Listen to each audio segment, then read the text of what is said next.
Fala, gente, estamos aí na nossa 14ª aula e hoje é a Santa Trindade. Vamos orar? Pai amado, Pai querido, nos rendemos a Ti e colocamos diante de Ti esse tempo que nós vamos ter juntos, crendo que o Senhor há de falar ao nosso coração e se revelar ainda mais por meio das Escrituras, por meio do agir do Espírito Santo, e que, Senhor, nós possamos finalizar esta aula de hoje ainda mais cheios da Tua presença, ainda mais convictos da fé que nos tomou o coração e elevou os nossos olhos. Que em nome de Jesus seja um tempo promissor, um tempo precioso, um tempo que realmente o Senhor fale ao nosso coração. Em nome de Jesus, nós oramos. Amém. Queridos, nós estamos aí então na Santa Trindade e o versículo principal para falarmos a respeito disso, está lá em 2 Coríntios, capítulo 13, versículo 13, onde diz assim: a graça do Senhor Jesus Cristo e o amor de Deus e a comunhão do Espírito Santo sejam com todos vós. Então, aqui nós temos um versículo que já de cara traz as três pessoas de Deus.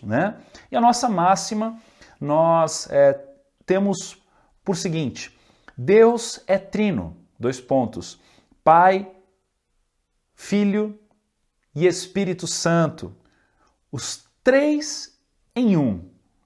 Existem três pessoas no único Deus vivo e verdadeiro, o Pai, o Filho e o Espírito Santo. São os mesmos em substância, iguais em poder e glória.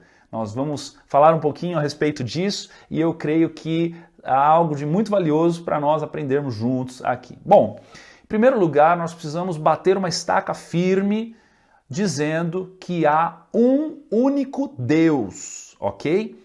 Desde o momento em que o Senhor tira Abrão e Sarai lá de Ur dos Caldeus para escrever uma história de redenção para um povo escolhido de Deus, ali o Senhor já deixa expresso uma verdade de que Ele é um único Deus, Deus que estaria dando a eles uma nação incontável, como as estrelas do céu, como as areias do mar.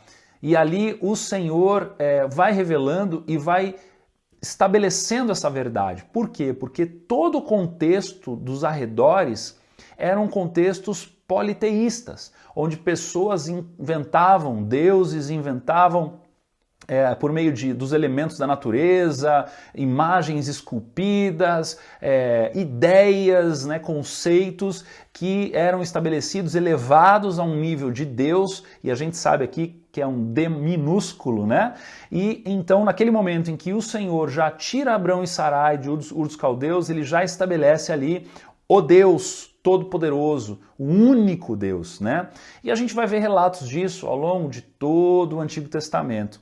Inclusive é um momento muito interessante que depois de Abraão, Isaac, Jacó, os seus filhos, netos, José, o povo já ali escravo no Egito, no momento em que Deus levanta Moisés, depois de 400 anos de escravidão do Egito, para tirar o povo da escravidão e retomá-lo, reconduzi-lo para essa terra prometida, ali o Senhor já, através de Moisés, vai estabelecer de novo esta verdade. E lá em Deuteronômio, capítulo 4, versículo 39, vai dizer o seguinte: reconheçam isso hoje e ponham no coração que o Senhor é Deus em cima dos céus e embaixo da terra. Não há nenhum outro. Então, esta afirmação eloquente aqui é uma afirmação para trazer à memória e estabelecer um rastro, um trilho de que Deus é um e não há outro, ok? E essa é a verdade para mim e para você até hoje, ok? Deus é um e não há outro. Nós vamos encontrar evidências disso na Bíblia inteira. Como, por exemplo, no Evangelho de João, capítulo 17, versículo 3, aqui já no Novo Testamento, dizendo: o único Deus verdadeiro, o próprio Cristo vai dizer isso. 1 Coríntios 8:6 diz: há um único Deus, o Pai. Gálatas 3:20, Deus, porém, é um. Efésios 4:6, um só Deus e Pai de todos. 1 Timóteo 1:17, ao Rei eterno, o Deus único, imortal e invisível. Então, nós precisamos ter isso muito bem estabelecido, né? Deus é um. Agora, ele é um em 3 pessoas, ok? Então, há uma pessoalidade manifesta no Pai, no Filho e no Espírito Santo. Mas nós jamais podemos colocar um acima do outro, superior como o outro. Todas estas pessoas de Deus, né? Um Deus que é tripessoal, ele continua sendo um único Deus, do qual toda adoração lhe é devida. Então, amados, é um assunto que ao longo desses 2000 anos a igreja vem construindo material escrito, vem tentando elucidar com exemplos no momento, de repente, ao longo da história, dá-se um exemplo e aí daqui a pouco vem alguém e já desconstrói esse exemplo para encontrar um outro exemplo melhor. E fato é que é um assunto muito limitado para nós seres humanos. Como que nós vamos falar de Deus, não é verdade? Para pensar nisso. Como que nós, criação de Deus, né, distorcidos pelo pecado, resgatados por Deus, habitados pelo Espírito Santo, tentando viver essa metanoia, né, essa mudança de mente, esse conhecer a Deus, vamos definir Deus. Não, isso é praticamente impossível. Agora, por meio da palavra, nós vamos aprendendo e galgando ideias cada vez mais próximas e reais a respeito de Deus, ok? Tanto é que é um assunto que não tem como a gente chegar ao ápice dele, mas ao mesmo tempo tem como a gente também olhar e encontrar ideias erradas, ou seja, heresias a respeito desse assunto, né? Então, por isso que a gente vai trilhando aí o caminho da palavra de Deus, ok? Então, Deus precisa ser adorado como um único Deus, que isso seja muito claro para nós em todo o tempo. Agora, ele está em 3 pessoas, sim, há uma pluralidade, né? Por exemplo, no próprio Gênesis, quando Deus vai criar o homem, ele já se manifesta como um único Deus, mas de maneira tripessoal ou plural, né? Gênesis capítulo 1, versículo 26, a afirmação é a seguinte: façamos, já no plural, o homem a nossa imagem, conforme a nossa semelhança.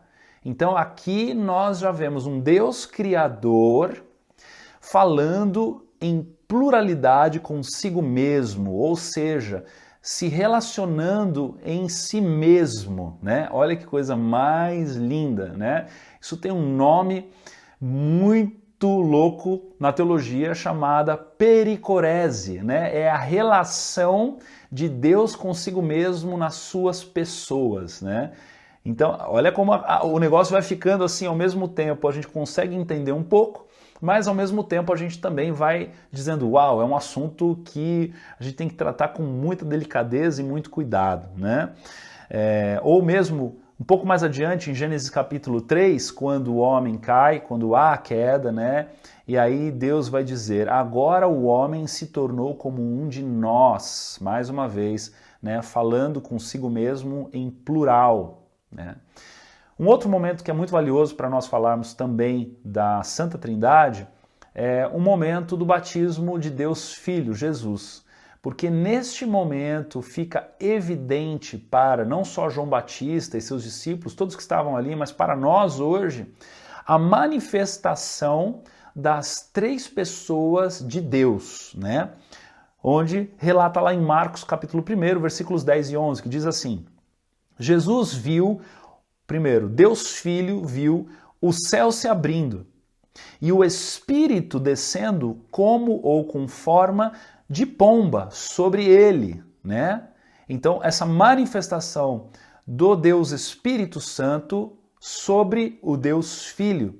E então veio dos céus uma voz: Tu és o meu Filho amado, em ti me agrado. Ou seja, Deus Filho recebendo sobre ele Deus Espírito Santo, ouvindo a voz do céu do Deus Pai: Tu és meu Filho amado, em ti me agrado. Então aqui a gente vê a manifestação das três pessoas de Deus em um só momento, em um só ambiente, né? Apesar do céu e terra, mas ali naquele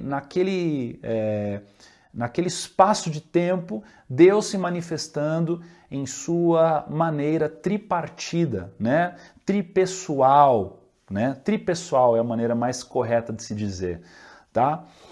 Então a gente vai vendo essas realidades. E aí cada uma dessas pessoas de Deus é Deus completo em si mesmo, né? Olha só, por exemplo, em Isaías capítulo 68, versículo 4, há uma afirmação: Senhor, Tu és o nosso Pai. Então, Senhor, Deus, Pai, é o Deus pleno. Ele é o Deus completo na pessoa do Pai.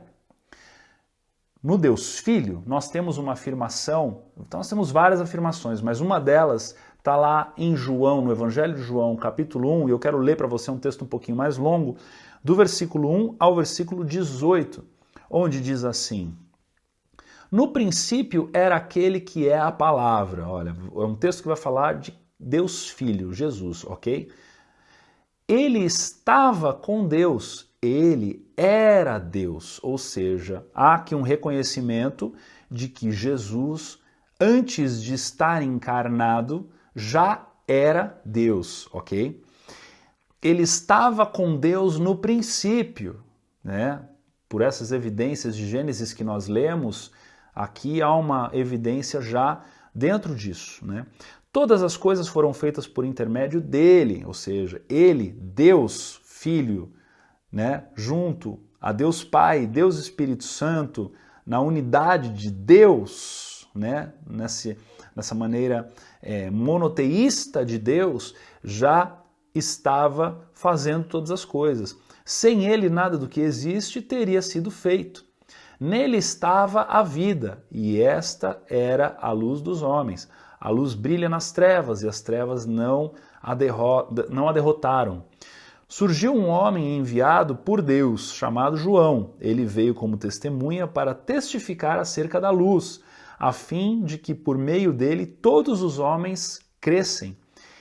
Ele próprio não era a luz, falando de João, mas veio como testemunha da luz. Estava chegando ao mundo a verdadeira luz, falando de Jesus, anunciando a Jesus, que ilumina todos os homens. Aquele que é a palavra, agora volta a falar de Cristo. Aquele que é a palavra estava no mundo, e o mundo foi feito por intermédio dele, mas o mundo não o reconheceu. Veio para o que era seu, falando aqui do povo hebreu agora, mas os seus não o receberam. Contudo, aos que o receberam, aos que creram em seu nome, falando de nós agora, deu-lhes o direito de se tornarem filhos de Deus, os quais não nasceram por descendência natural, nem pela vontade da carne, nem pela vontade de algum homem, mas nasceram de Deus. Aqui está falando da regeneração, né? Olha como é gostoso a gente ler a palavra de Deus depois daquilo que a gente vai aprendendo, né? Aqui está falando do nascer no Espírito. Aquele que é a palavra, versículo 14, tornou-se carne e viveu entre nós. Falando de Jesus. Vimos a sua glória, glória como do unigênito, vindo do Pai, cheio de graça e de verdade.